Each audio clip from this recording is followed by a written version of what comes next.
মার্কিন জাতীয় নিরাপত্তা উপদেষ্টা জ্যাক সুলিভান ডক্টর মোহাম্মদ ইউনূসের সঙ্গে টেলিফোনে কথা বলেছেন। হোয়াইট হাউসের প্রকাশিত এক বিবৃতিতে এ তথ্য জানানো হয়।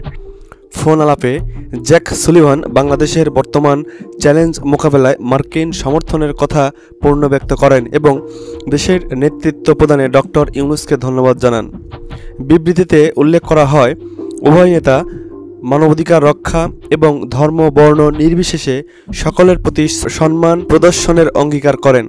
একই সঙ্গে বাংলাদেশের গণতান্ত্রিক স্থিতিশীলতা এবং সমৃদ্ধ ভবিষ্যৎ গড়ার লক্ষ্যে যুক্তরাষ্ট্রের অব্যাহত সমর্থনের কথা জানান সুলিভান। এ বিষয়ে হোয়াইট হাউসের জাতীয় নিরাপত্তা কাউন্সিলের স্ট্র্যাটেজিক কমিউনিকেশন পরিচালক অ্যাডমিরাল জন কিরবি বলেন, সাম্প্রতিক সময়ে আমেরিকান হিন্দু গোষ্ঠীর প্রতিবাদ পর্যবেক্ষণ করছে প্রশাসন, এমনকি প্রেসিডেন্টও এ বিষয়ে গভীর নজর রাখছেন। জন কিরবি আরও বলেন, শেখ হাসিনার পতনের পর বাংলাদেশের নিরাপত্তা বিষয়টি জটিল হয়ে উঠেছে। এই চ্যালেঞ্জ মোকাবেলায় অন্তর্বর্তী সরকারের সঙ্গে কাজ করে তাদের আইনশৃঙ্খলা রক্ষাকারী বাহিনীর সক্ষমতা বৃদ্ধিতে সহায়তা দিচ্ছে যুক্তরাষ্ট্র। তিনি উল্লেখ করেন, ধর্মীয় ও জাতিগত সংখ্যালঘুদের সুরক্ষা নিশ্চিত করা অত্যন্ত গুরুত্বপূর্ণ।